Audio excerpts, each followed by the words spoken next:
আৰম্ভণিতে এটা কথা স্পষ্ট কৰি দিওঁ যে মহামাৰী আশীৰ্বাদ হ'ব নোৱাৰে। মহামাৰী সকলোৰে কাৰণে অভিশাপেই হয়।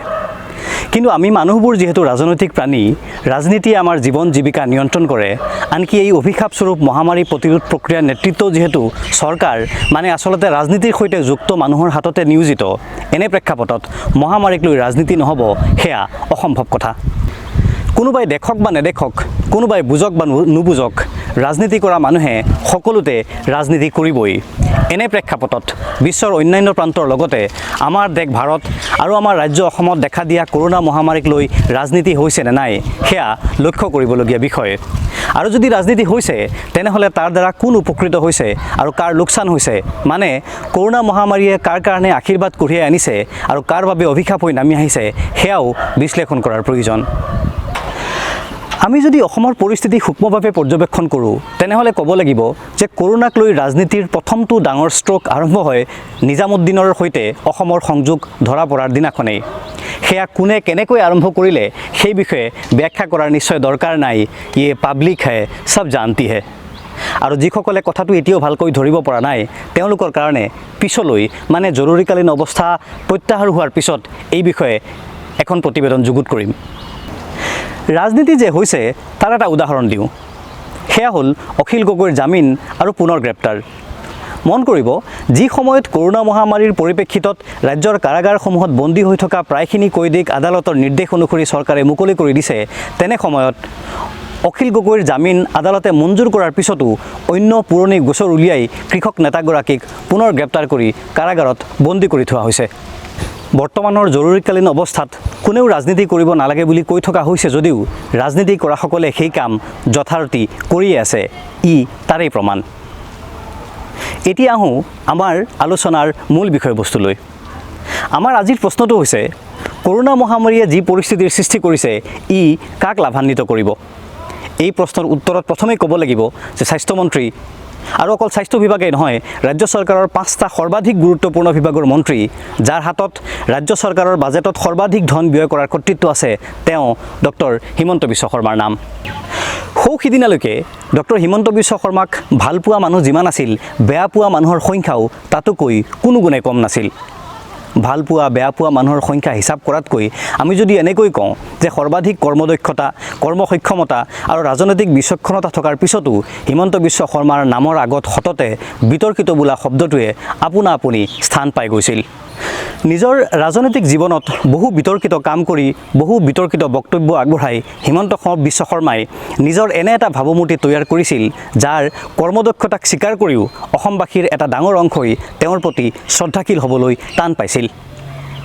আনকি হিন্দু বাংলাদেশীৰ নাগৰিকত্ব প্ৰসংগত বহু অসমীয়া মানুহে টিভিৰ কেমেৰাৰ আগত ডক্টৰ শৰ্মাৰ নাম ধৰি অশ্লীল গালি পাৰিবলৈও কুণ্ঠাবোধ কৰা নাছিল।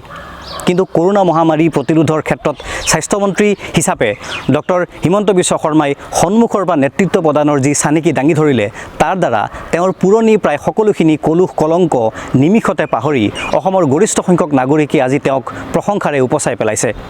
আমাৰ মতে ডক্টৰ হিমন্ত বিশ্ব শৰ্মাৰ বাবে ৰাইজৰ এই আশীৰ্বাদ তেওঁৰ ৰাজনৈতিক জীৱনৰ সৰ্ববৃহৎ প্ৰাপ্তি।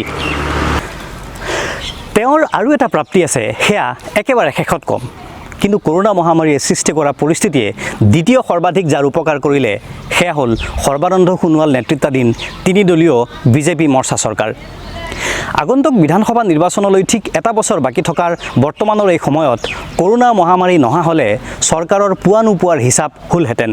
বিগত 4টা বছৰত ৰাজ্য চৰকাৰে ৰাইজক কি দিলে আৰু কি দিব নোৱাৰিলে তাৰ হিচাপ বিচাৰি বিৰোধী দল সংগঠন এতিয়া ৰাজপথত নামিলেহেঁতেন। কিন্তু কৰোনা মহামাৰীয়ে সেই প্ৰত্যাহ্বানৰ পৰা চৰকাৰখনক বচাই দিলে। তাতকৈ ডাঙৰ কথা হ'ল, যোৱা 6 মাৰ্চৰ দিনা ৰাজ্য চৰকাৰে বিধানসভাত যিখন বাজেট দাখিল কৰিছিল সেইখন আখৰে আখৰে বাস্তৱায়ন কৰাটো চৰকাৰৰ বাবে এটা ডাঙৰ প্ৰত্যাহ্বান আছিল। এফালে বাজেটখনক বিৰোধী পক্ষই খুৰদাৰ সমালোচনা কৰিছিল আৰু আনফালে বাজেটত পোনপটীয়াকৈ ৰাইজক ধনৰ যোগান ধৰি হিতাধিকাৰী সৃষ্টিৰ প্ৰস্তাৱৰ ৰাজ্যৰ বাণিজ্য তথা অৰ্থনৈতিক মহলে বিৰোধিতা কৰিছিল। সকলোৰে মত আছিল এইটো যে পোনপটীয়া ধন বিতৰণৰ ব্যৱস্থাই ৰাজ্যৰ অৰ্থনীতিত সুদূৰ প্ৰসাৰী নেতিবাচক প্ৰভাৱ পেলাব।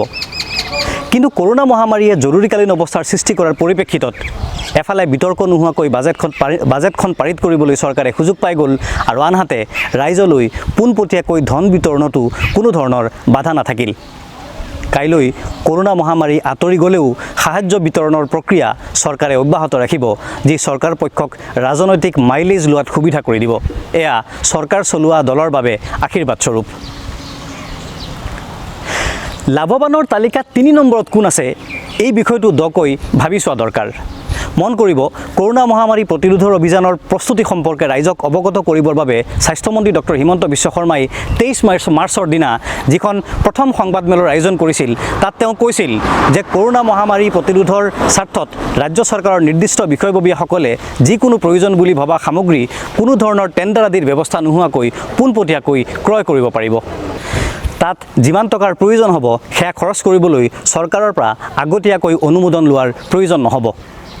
এইটো কথা হয় যে জৰুৰীকালীন দুৰ্যোগ প্ৰশমনৰ প্ৰয়োজনত চৰকাৰে এনে তাৎক্ষণিক সিদ্ধান্ত গ্ৰহণ কৰিবলগীয়া হয়, কাৰণ ৰঙা ফিটাৰ মেৰপেচত সোমাই পৰিলে দুৰ্যোগ মোকাবিলা কৰাটো সম্ভৱ নহ'ব। কিন্তু ভাবকচোন, যিখন ৰাজ্যত বানপানীৰ সাহায্যৰ ধন আত্মসাৎ কৰা হয়, যিখন ৰাজ্যত মৃতকৰ নামত আবণ্টিত ধনো হৰলুকি হয়, যিখন ৰাজ্যত মূলতঃ ধন আত্মসাৎ কৰাৰ উদ্দেশ্যেই প্ৰয়োজনে অপ্ৰয়োজনে কোটি কোটি টকাৰ সামগ্ৰী কিনি পিছত এনেই পেলাই থোৱাৰ হাজাৰ বিজাৰ উদাহৰণ বিদ্যমান, সেই ৰাজ্যত কৰোনা প্ৰতিৰোধী অভিযানৰ নামত খৰচ হোৱা ধনৰ প্ৰতিটো টকা সৎব্যৱহাৰ হৈছে বুলি বুকু ডাঠ কৰি বিশ্বাস কৰিব পৰা যায়নে? বিশ্বাসৰ সংশয় হোৱাৰ আৰু এটা অন্যতম কাৰণ হ'ল বিগত বছৰসমূহত প্ৰায় প্ৰতি বছৰেই নিয়ন্ত্ৰক আৰু মহালেখা পৰীক্ষক চমুকৈ CAG মানে কেগৰ প্ৰতিবেদনত ৰাজ্যৰ স্বাস্থ্য খণ্ডত অসন্তোষজনক পুঁজি ব্যয়ৰ কথা উল্লেখ কৰা হৈছে। স্বাস্থ্য খণ্ডত ধন ব্যয় কৰাসকল 100% সাধু পুৰুষ হোৱা হ'লে ৰাজ্যৰ ৰাজহুৱা স্বাস্থ্য খণ্ডৰ শোচনীয় অৱস্থা আমি বছৰে বছৰে প্ৰত্যক্ষ কৰি থাকিবলগীয়া নহ'লহেঁতেন। এনে প্ৰেক্ষাপটত স্বাস্থ্যকে ধৰি সংশ্লিষ্ট চৰকাৰী বিভাগসমূহৰ একাংশ বৰমূৰীয়া তথা ঠিকাদাৰৰ বাবে বৰ্তমানৰ পৰিস্থিতিয়ে সোণত সুৱগা চৰাইছে বুলি যদি কোনোবাই কয়, তেনেহ'লে আপুনি অবিশ্বাস কৰিবনে? চতুৰ্থতে, চকুত নপৰিলেও ৰাজ্যৰ একাংশ ব্যৱসায়ী, ফাঁচী বজাৰীয়া কিছু সংখ্যক বনীয়া উদ্যোগপতি, মুনাফাখোৰ মজুতকাৰীৰ নাম ল'ব লাগিব। দেশত আকাল হ'লে তেনে একাংশ লোকৰ কপাল ফুলে। উক্ত শ্ৰেণীৰ লোকসকলৰ মাজত এনে কিছু লোকো আছে যিসকলে ৰাজ্যৰ সৰ্বাধিক প্ৰভাৱশালী মন্ত্ৰীগৰাকীৰ কাষ চাপিবলৈ সুযোগেই নাপায়। চৰকাৰী আৰোগ্য নিধিত সাহায্য দিবলৈ আহি স্বাস্থ্যমন্ত্ৰীৰ সৈতে কৰমৰ্দন কৰি ধন্য হোৱা 2-4জন ব্যক্তিৰ বাবেও এই পৰিস্থিতি আশীৰ্বাদতকৈ কোনো গুণে কম নহয়। এইবাৰ বিৰোধী শিবিৰলৈ আহোঁ। নিয়মমতে বিৰোধী শিবিৰ বুলি ক'লে কংগ্ৰেছৰ কথা মনলৈ আহিব লাগিছিল, কিন্তু কৰোনা মহামাৰীয়ে সৃষ্টি কৰা পৰিস্থিতিৰ সুযোগত ৰাজনৈতিক ধোঁৱাদাৰ বল্লেবাজী বুলি যে কয়, সেয়া যদি কোনোবাই কৰিছে তেনেহ'লে সেইটো AIUDF দল। AIUDFৰ সভাপতি বদৰুদ্দিন আজমল এগৰাকী মৌলানা মানুহ। বিজেপি আৰু কংগ্ৰেছ উভয় দলে তেওঁৰ দলক সাম্প্ৰদায়িক বুলি কৈ সমালোচনা কৰে। আজমলে পানী জাৰি দিয়া কামটোক অবৈজ্ঞানিক বুলি কৈ সমালোচনাও কৰে বহুতে। কিন্তু এইবাৰ যি সময়ত ৰাজ্যৰ একাংশ মুছলমানে গোৰামী প্ৰদৰ্শন কৰা বুলি স্বয়ং চৰকাৰীভাৱে কৈ থকা হৈছে, তেনে সময়ত বদৰুদ্দিন আজমলে লকডাউনৰ সপক্ষত সজোৰে ওকালতি কৰা আৰু কৰোনা প্ৰতিৰোধৰ বাবে চৰকাৰী সাহায্য পুঁজি লৈ তেওঁৰ এলেকা উন্নয়ন পুঁজিৰ পৰা সৰ্বপ্ৰথম আৰু সৰ্ববৃহৎ 1.5 কোটি টকা আগবঢ়োৱাৰ কথা ঘোষণা কৰি সাধাৰণ ৰাইজটো বাদেই আনকি তেওঁৰ সৰহভাগ সমালোচকৰ ওচৰতো এটা ইমেজ গঢ়ি ল'বলৈ সক্ষম হৈছে। এয়া আজমলৰ বাবে ডাঙৰ প্ৰাপ্তি। আজমলৰ এই স্থিতিয়ে তেওঁৰ দলীয় কৰ্মী সমৰ্থকৰ মনোবল বৃদ্ধি কৰিব। বিৰোধী শিবিৰত আজমলৰ যি প্ৰাপ্তি তাক চেৰাই গৈ লাভ লোকচানৰ হিচাপত আজমলতকৈ ডাঙৰ খিলাৰী আৰু এজন ওলাই গ'ল। সেইজন আজমলৰ দলৰে লেকামহীন ঘোঁৰা বিধায়ক হাজী আমিনুল ইছলাম। আমিনুলে জানে যে তেওঁৰ সমষ্টি ধিং আৰু AIUDFৰ ভোট বেংক সমষ্টিবোৰত এনে বহু লোক আছে যি চৰকাৰৰ কাম কাজত মুঠেই সন্তুষ্ট নহয়। বিশেষকৈ কৰোনা মহামাৰীৰ সৈতে তাবলিগ জামাতৰ সংযোগৰ বিষয়টোক চৰকাৰে অতিৰঞ্জিত কৰি তাৰ দ্বাৰা ৰাজনৈতিক মুনাফা আদায় কৰি আছে বুলি উক্ত লোকসকলে বিশ্বাস কৰে। তেনে লোকসকলৰ উক্ত বিশ্বাসত সাৰ পানী যোগাব পাৰিলেই সেই অবিশ্বাস আৰু ক্ষোভক ভোটলৈ পৰিৱৰ্তন কৰিব পৰা যাব বোলা সমীকৰণটো ঠিকেই বুজি উঠিছিল আমিনুলে। সেয়ে সুযোগ বুজি ৰাজনীতিৰ বেট পকাই মাৰিলে তেওঁ। ৰাজনীতি এনে এটা বস্তু য'ত ভাল পোৱা বেয়া পোৱাতকৈ ভোটৰ অংকই বেছি প্ৰাধান্য পায়। ধিঙৰ দুবাৰৰ বিধায়ক হিচাপে ভোটৰ অংকত পিছ পৰি আছিল আমিনুল ইছলাম। দলৰ মঞ্চতো সততে দলীয় শৃংখল ভংগ কৰি নেতৃত্বৰ গোট বুকৰ পৰা ইতিমধ্যেই নাম কটা গৈছে তেওঁৰ। পিছে কৰোণাক লৈ তেওঁৰ এই এটা মাত্ৰ স্থানতে তেওঁক মুছলমানৰ হৈ মাত মতা কণ্ঠ হিচাপে বহুতৰ চিম্পেথি আদায়ত সহায় কৰি দিলে। দলীয় টিকেট প্ৰদানৰ সময়ত হাইকমাণ্ডে জনসমৰ্থনৰ এই কথাটো নিশ্চয় মনত ৰাখিব লাগিব। আৰু এনে দৃষ্টিভংগীত বিৰোধী শিবিৰৰ সৰ্ববৃহৎ গেইনাৰ হাজী আমিনুল ইছলাম। বিৰোধীৰ কথা ক'লোঁ যেতিয়া কংগ্ৰেছ দলৰ কথা বাদ দিলে কেনেকৈ হ'ব?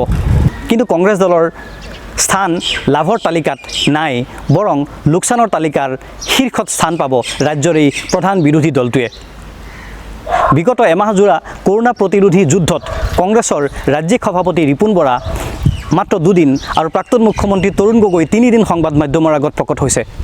চৰকাৰক সহায় কৰাই হওক বা চৰকাৰী কামৰ প্ৰতি তীক্ষ্ণ নজৰ ৰাখি ভুল কৰাৰ পৰা বিৰত ৰখাৰ ক্ষেত্ৰতেই হওক, কংগ্ৰেছৰ ভূমিকা একেবাৰে নগণ্য।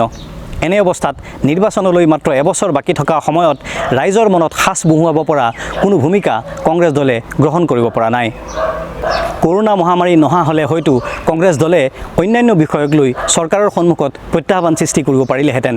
কিন্তু কৰোণা মহামাৰীয়ে সৃষ্টি কৰা পৰিস্থিতিৰ পৰিপ্ৰেক্ষিতত কংগ্ৰেছে সেই সুযোগ হেৰুৱাই পেলালে। সেয়ে কৰোণা কংগ্ৰেছৰ কাৰণে আশীৰ্বাদ নিশ্চয় নহয়।